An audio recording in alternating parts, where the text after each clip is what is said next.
Olá, que bom que podemos começar mais um programa Claramente e que bom que você está aí assistindo. Será que as mulheres são mais resistentes ao consumo de bebidas alcoólicas? Será que cerveja sem álcool é realmente sem álcool? O que é melhor, beber com moderação ou evitar bebidas alcoólicas? Existem prejuízos para os adolescentes que consomem álcool? Vamos pensar sobre este assunto no programa de hoje. Talvez você não tenha problemas com álcool, talvez não ingere bebidas alcoólicas, mas o programa de hoje poderá, pelo menos, ajudar você a ajudar alguém que sofre com abuso ou dependência de álcool. A frase "beba com moderação" é usada em propagandas das indústrias de bebidas alcoólicas e em programas de saúde do governo. É verdade que é melhor isso do que nada. Mas educação em saúde bem feita seria se o governo desse também ao povo as informações de que é mais saudável viver sem o consumo alcoólico. O efeito químico do álcool é a depressão do sistema nervoso central em todas as circunstâncias e não é utilizado como anestésico geral devido à margem muito estreita entre a ação farmacológica dele e a toxicidade, ou seja, o efeito tóxico.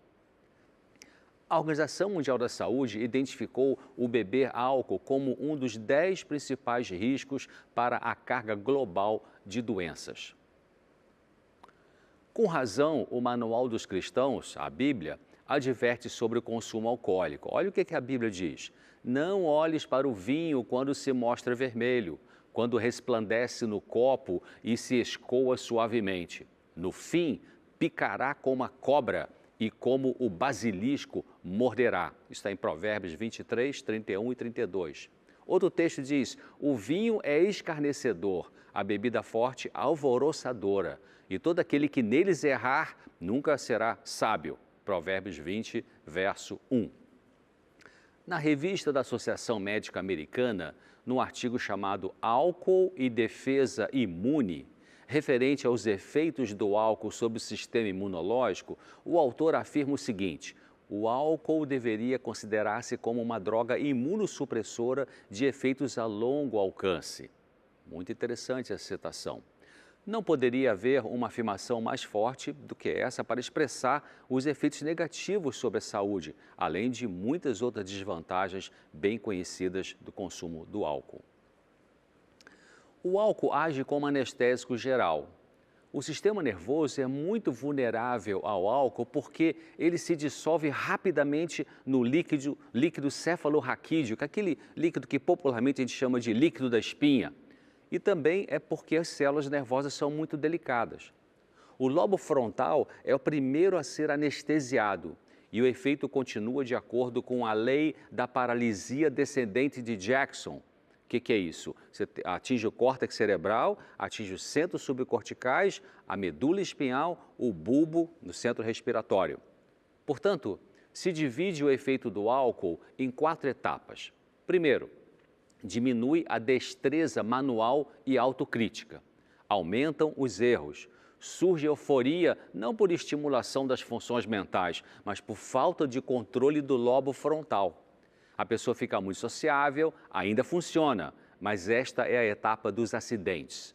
Segunda etapa, a perda do controle das emoções, uma descoordenação, uma liberação de instintos animais. É a etapa dos crimes de toda índole. Cerca de metade de todos os crimes são cometidos por pessoas que nunca atuariam dessa maneira se estivessem sem álcool. Terceiro, vem o sono, a inconsciência e o coma. E o quarto, a pele fica úmida, fria, defecação, urina involuntária, paralisia respiratória e morte. Agora, veja o que diz o Instituto Nacional sobre o Abuso do Álcool e Alcoolismo dos Estados Unidos. Diz assim: resultados de estudos de autópsias mostraram que pacientes com uma história de consumo crônico de álcool têm cérebros menores, mais leves e atrofiados que adultos não alcoólicos da mesma idade e sexo. Esse fenômeno foi confirmado repetidas vezes em alcoólicos vivos usando técnicas de imagem estrutural como a tomografia computadorizada ou a ressonância magnética. Não é impressionante você pensar que o seu cérebro pode estar atrofiando, encolhendo, né, e pelo consumo crônico de bebidas alcoólicas? Veja o que esse Instituto de Estudo e Pesquisa especializado nos efeitos sobre o organismo humano do consumo de álcool diz. Olha só, estas imagens de tomografia e ressonância magnética cerebrais revelam que a atrofia é mais extensa na camada exterior, chamada córtex, do lobo frontal, que se crê ser a sede das funções superiores da inteligência. A atrofia também ocorre nas regiões cerebrais mais profundas, incluindo estruturas cerebrais associadas com a memória e também no cerebelo, que ajuda a regular a coordenação e o equilíbrio. Isso foi publicado no ano 2000. E a cerveja sem álcool? Como é que é isso? A lei permite, você sabia disso? A lei permite usar o rótulo sem álcool até um conteúdo de 0,5% de álcool. Veja essa advertência do cientista. Apesar do conteúdo baixo de álcool, certamente não é recomendável oferecer cerveja sem álcool às crianças. Isso poderia produzir um condicionamento ao sabor da cerveja, facilitando-lhes ultrapassar o umbral do uso de cerveja com álcool. Isso o Dr. Helmut falou uma coisa interessante aí. A única conduta segura para a saúde em relação ao álcool é a abstinência total. Beber com moderação é intoxicar-se com moderação. Você quer intoxicar-se com moderação ou você quer saúde? Na vida social chamada de normal, entre aspas, os jovens são vulneráveis ao consumo de álcool e outras drogas. Alexander Lowen, um terapeuta, um psicólogo norte-americano, ele cita um trabalho feito com famílias na qual verificou-se que filhos de pais autoritários e ditadores podem ter problemas emocionais na adolescência e na vida adulta como os filhos de pais permissivos. A ideia de pais amigos por si só não resolve a questão da prevenção de complicações de conduta dos jovens. Um psiquiatra da Unifesp, Universidade de São Paulo, comenta sobre a importância dos pais que amam seus filhos de colocar limites, dizendo assim: a vida gera frustrações e privar o adolescente de ouvir o não é uma forma eficiente de conduzi-lo a tombos maiores no futuro. E os pais devem saber dar exemplos com o seu próprio comportamento. Isso está no artigo do Dr. Hammer Alves, um doutor na Unidade de Pesquisa em Álcool e Drogas da Universidade Federal de São Paulo, publicado na revista do Conselho de Medicina de São Paulo, revista chamada Ser Médico, em 2010. Se um pai ou mãe é permissivo consigo mesmo, não tolerando frustrações e reagindo como um adolescente, como poderá ajudar seu filho ou sua filha adolescente? A idade do consumo de álcool em adolescentes cai a cada pesquisa. O Dr. Hammer diz o seguinte: quanto mais precoce o contato com álcool, maior a possibilidade de o relacionamento com a bebida evoluir a um padrão nocivo e o risco de dependência e desenvolvimento de doença crônica. Além disso, o consumo precoce de álcool aumenta o risco de tabagismo. Os fumantes têm uma média de 10 anos a menos de expectativa de vida. E o consumo precoce de álcool aumenta o risco do uso de outras drogas, como a maconha e a cocaína. Segundo o CEBRID, o Centro Brasileiro de Informações sobre Drogas Psicotrópicas, 42% das crianças entre 10 e 12 anos já experimentaram álcool. Que tristeza, né? O CRATOD, Centro de Referência de Álcool, Tabaco e Outras Drogas, revelou em pesquisa recente que o consumo de drogas em população de risco começou aos 7, 8 ou 9 anos de idade. Nesta população jovem, o álcool e o tabaco foram os precursores de drogas ilícitas, como a maconha e o crack. A Unidade de Pesquisa em Álcool e Drogas da Universidade Federal de São Paulo indica que as meninas já bebem tão frequentemente quanto os garotos e o consumo nesta faixa etária é pior para as mulheres por serem mais vulneráveis aos efeitos maléficos das drogas, como vamos ver mais adiante. O consumo nessa idade pode prejudicar a tomada de decisões e o desempenho escolar, facilitando brigas físicas, o uso de outras drogas, o sexo de risco, com o aumento das doenças sexualmente transmissíveis e gravidez indesejada. Nos Estados Unidos, o consumo de álcool caiu de 17 anos em 1987 para 15 em 1996 e para 13 em 2003. Estudos indicam que o início do consumo de álcool começa em casa. O Dr. Hammer comenta dizendo assim: aos pais que pensam ser melhor as crianças beberem sob supervisão, o correto é criança não beber. Como a proibição da venda de bebidas alcoólicas a menores é muito descumprida, em qualquer esquina existe a oferta delas e há bebidas de baixo custo, por isso o consumo é fácil e grande. Cientistas da Universidade de Michigan verificaram que existe um aumento do consumo de drogas nos jovens que têm maiores scores de vadiagem no sentido de faltar às aulas, nenhum ou fraco comprometimento religioso, mais noites fora de casa e menos pontos de gradação escolar, que lá chamam de GPA. Qual a solução? Começar a educação familiar. Pratique valores honestos, seja verdadeiro, cultive afeto, ponha limites e exija obediência de seus filhos sem ser um ditador. Pratique os ensinos da sua fé religiosa. Acompanhe seus filhos nos estudos. Saiba quem são os amigos de seus filhos. Observe como esses amigos se comportam e quem são os pais deles. Use alimentação saudável. Pratique exercícios físicos com eles, faça caminhadas, ciclismo, natação. Ensine seu filho desde pequeno, desde bebê, a ter autocontrole sobre as emoções, especialmente as de frustração. Ele pode aprender. Não ter pena não é ser mau ou frio. É crer que uma criança pode tolerar frustrações, sim. Uma criança não se torna mais feliz se você dá tudo o que ela quer. A vida real não é assim.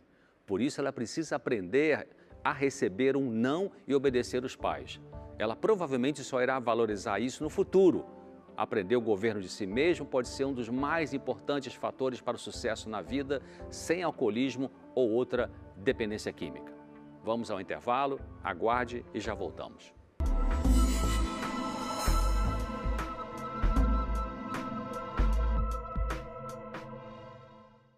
Olá, que bom que você continua aí com a gente. Nós vamos seguir com o tema de hoje aqui no programa Claramente, que tem o título Beber com moderação ou evitar o álcool.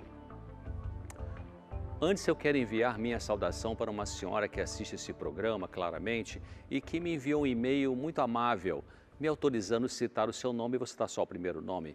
Veja o que ela escreveu. Ela escreveu assim: caro doutor, eu encontrei participações suas no consultório de família no YouTube, que é outro programa aqui da TV Novo Tempo. Encontrei sem querer, disse ela, não faz muito tempo. Parabéns pelo modo objetivo, claro e rico com o qual compartilha seus conhecimentos com a sociedade. Em meio a tantos conteúdos duvidosos na internet, o programa Claramente é muito importante também.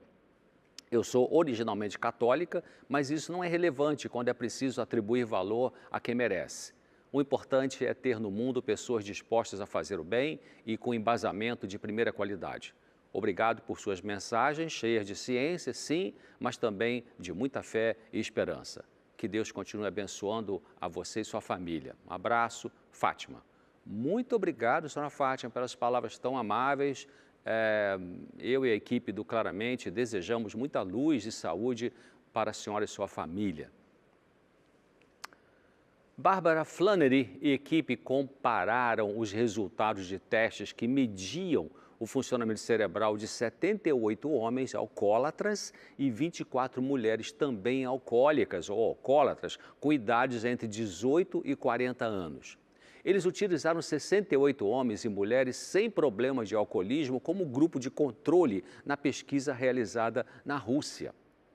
As mulheres alcoólatras foram piores do que os homens nos testes envolvendo trabalho de memória visual, flexibilidade cognitiva, planejamento espacial e solução de problemas, ainda que os homens da pesquisa, em média, tenham bebido significantemente mais tempo do que as mulheres. E a cientista afirmou o seguinte: As mulheres são vulneráveis ao ponto de que elas experimentarão as consequências negativas do abuso do álcool e alcoolismo mais rápido que os homens, mas os homens também irão experimentá-las, os mesmos tipos de efeitos. Isso é um artigo bem interessante, publicado em 2007. O maior prejuízo sofrido pelas mulheres no consumo do álcool se deve às diferenças de como elas metabolizam o álcool, ou seja, como processam o álcool no corpo. Mesmo o consumo moderado de álcool aumenta o risco da forma comum de câncer do seio em mulheres na pós-menopausa, de acordo com o estudo apresentado na Associação Americana para a Pesquisa do Câncer em sua reunião anual em San Diego em 2008. O estudo encontrou, além disso, que quanto mais a mulher bebeu, maior o risco do câncer de seio do tipo ER+, PR+. Esta é uma forma de câncer de mama classificado como positivo tanto para o estrogênio quanto para a progesterona, que atinge 70% dos cânceres de mama. Os dados da pesquisa revelaram que houve um aumento de 51% do risco de câncer no seio em mulheres que beberam 3 ou mais copos de bebidas alcoólicas diariamente, comparadas com as que não bebiam nenhum álcool. Importante isso. Um estudo feito com 60 pessoas diagnosticadas com a doença de Alzheimer mostrou que houve um início mais cedo dessa enfermidade nas bebedoras em excesso. Elas adoeceram 4,8, quase 5 anos mais cedo por terem tomado mais do que 2 drinks por dia, 2 ou 3 anos mais cedo nas que haviam fumado um maço de cigarro ou mais por dia. Eu queria repetir o que expliquei no primeiro bloco sobre a cerveja sem álcool.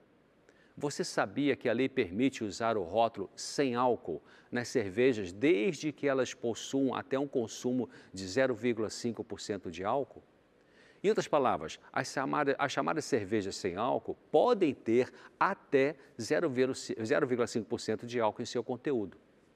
Veja essa advertência. Apesar do conteúdo baixo de álcool, certamente não é recomendável oferecer cervejas sem álcool às crianças. Isso poderia produzir um condicionamento ao sabor da cerveja, facilitando a elas a ultrapassar o umbral ou limite do uso de cerveja com álcool.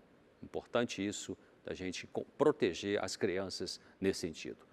A única conduta segura que eu acredito para a saúde em relação ao álcool é a abstinência total. Beber com moderação, como eu disse antes, e repito agora, beber com moderação é intoxicar-se com moderação. Evite isso, escolha saúde. Numa pesquisa feita em 2016 nos Estados Unidos pelo SANSA, SANSA é a Administração de Serviços de Abuso de Substâncias e Saúde Mental do governo norte-americano, esse estudo revelou que 65 milhões de pessoas de 12 anos de idade ou mais se envolvem em beber exagerado, que significa beber 5 ou mais drinks durante uma única ocasião para os homens ou 4 ou mais drinks de uma vez só para as mulheres. E 16 milhões dessas pessoas bebem compulsivamente 5 ou mais vezes no mês. Veja as estatísticas recentes de alcoolismo neste país de primeiro mundo, os Estados Unidos da América. 15 milhões e 100 mil pessoas, ou seja, 5,5% da população, se encaixavam nos critérios para o diagnóstico de alcoolismo em 2016, segundo a pesquisa desse Instituto do SANSA, em 2017. Isso é importante porque o beber bebidas alcoólicas de forma compulsiva está associado com câncer de fígado, doença cardíaca, derrame, sangramento, úlceras do aparelho gastrointestinal, acidentes com veículos, afogamentos, homicídios, além de outros tipos de cânceres, segundo a Organização Mundial da Saúde em dados de 2014. O cérebro é bem afetado pelo consumo de bebidas alcoólicas. O beber compulsivo perturba o cérebro, prejudicando a memória, a tomada de decisões, entre outras funções executivas. As mulheres possuem maior risco de prejudicar sua saúde pelo consumo alcoólico do que os homens, mesmo que ela beba menos álcool num curto período de tempo. No tratamento dos problemas com álcool, é importante entender se a pessoa tem um problema básico na personalidade. Alguns fatores de risco para o alcoolismo incluem a impulsividade, a irritação fácil, também a timidez, a insegurança e isolamento social, porque a pessoa tímida, ao usar o álcool para desinibir, ela pode se acostumar com o consumo de bebida para este fim, ao invés de procurar uma solução para a timidez. É comum encontrarmos pessoas com depressão e transtornos de ansiedade que caem no alcoolismo. Daí é necessário tratar essas doenças psiquiátricas e não só o alcoolismo. Se uma pessoa está abusando de bebidas alcoólicas por causa de, por exemplo, uma depressão, ao receber tratamento para depressão, ela irá melhorar e assim será mais fácil parar com o abuso do álcool. Um dos melhores tratamentos para o alcoolismo é o oferecido pelos Alcoólicos Anônimos, praticado em mais de 50 países por várias décadas. Ele consiste em reuniões de grupo gratuitas, com privacidade, um ajudando o outro. Pena que pessoas com problemas com bebida têm preconceitos contra os AA, mas este é um dos mais eficazes métodos de tratamento do alcoolismo no mundo todo. O Dr. George Weiland, autoridade mundial em alcoolismo da Universidade de Harvard, ele diz que o tratamento oferecido pelos Alcoólicos Anônimos tem que ver com pelo menos 40% de recuperação do alcoolismo no mundo. Se você quer saber onde tem um grupo de Alcoólicos Anônimos em sua cidade, veja no site aa.org.br.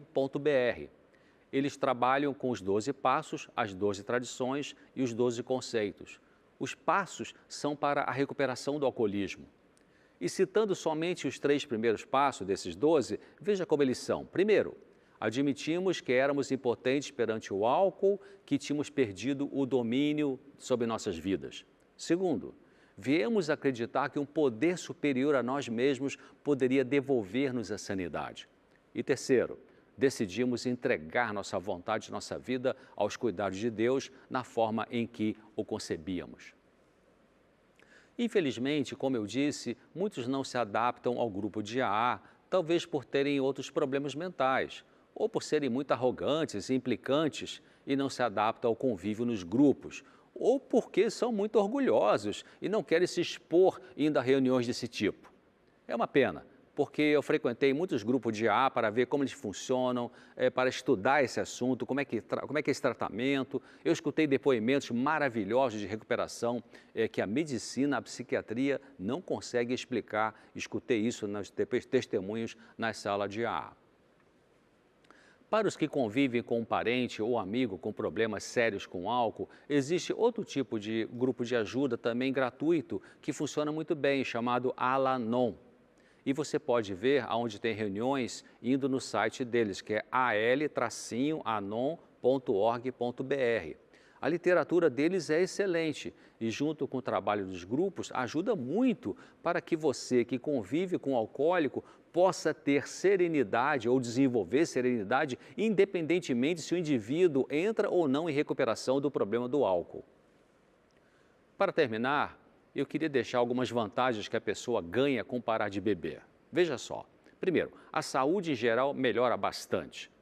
Deixar de beber pode diminuir o peso, melhorar o funcionamento do seu aparelho digestório ou digestivo, surgir mais energia. Outra coisa, poderá diminuir os níveis de ansiedade e diminuição dos sintomas depressivos. Melhora a memória, facilita se concentrar nas tarefas e ajuda a lidar com o estresse. Outra coisa, ajuda a melhorar a qualidade do sono. Também aumenta o tempo produtivo e facilita dedicar-se a tarefas de trabalho e de estudo. A sobriedade, parando de beber, a sobriedade ajuda o alcoólico a entender melhor quem realmente ele é, ajudando a viver sem máscaras, aceitando o que há de bom e de ruim na sua vida e lidando com isso de uma maneira séria e equilibrada. Também, parando de beber, ajuda a ter menos remorso e menos necessidade de arrependimentos, porque a pessoa para de fazer coisas estúpidas e impensadas. Não beber e estar em meio a pessoas que bebem demais ajuda a ver que, na verdade, elas podem não estar se divertindo, mas sim chamando atenção de maneira vexatória e buscando meios de passar por cima dos próprios problemas. Na sobriedade, é possível perceber que as conversas entre pessoas bêbadas são superficiais, chatas e muitas vezes acabam em brigas repletas de ofensas. Deixar de beber ajuda a fazer outras escolhas saudáveis, como optar por alimentos naturais e fazer exercícios físicos e crescer espiritualmente. Parar de beber ajuda na harmonia da família. Nós vamos ficar por aqui hoje, esperamos você semana que vem e ajude um alcoólico encaminhando para os grupos de ajuda. E você, se tem problemas, procure essa ajuda porque tem solução e a sua vida vai melhorar muito em qualidade ao eliminar bebidas alcoólicas da sua vida. Até o próximo programa.